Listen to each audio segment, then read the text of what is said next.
be it Ukraine or in Gaza. We cannot erase 40 years of atrocities and dispossession, and which have resulted in reaction and anger from the societies or the people concerned. Now, our relations with Hamas is the political wing of Hamas, and I made no apologies about it. And that engagement has helped at least to bring about the concerns, including about hostages.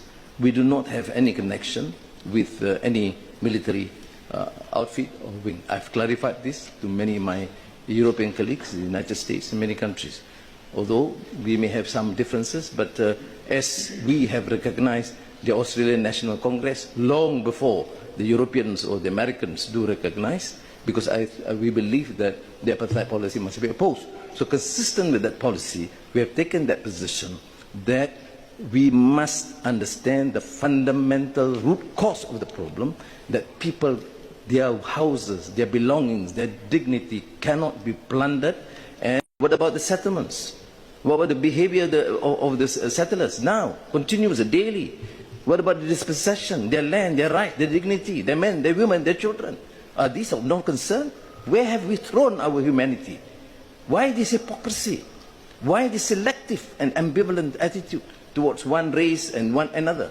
Is it because they are colored or they are different religion? But what I reject strongly is this narrative, this obsession, as if the entire problem begins and ends with the 7th of October. It did not begin with the 7th of October. We cannot erase 40 years of atrocities and dispossession, and which have resulted in reaction and anger. Thank you, Prime Minister. Your government supports Hamas and has, unlike Western countries, not classified the attack on Israel on October 7 as a terrorist attack. You yourself said in November that Hamas is not a terror organization. Do you stick to this assessment, and don't you fear that this position on Hamas can damage the relations to countries like Germany? Well, thank you. Our foreign policy position is consistent. We do not support or we oppose colonialism or apartheid or ethnic cleansing or dispossession of any country, be it Ukraine or in Gaza.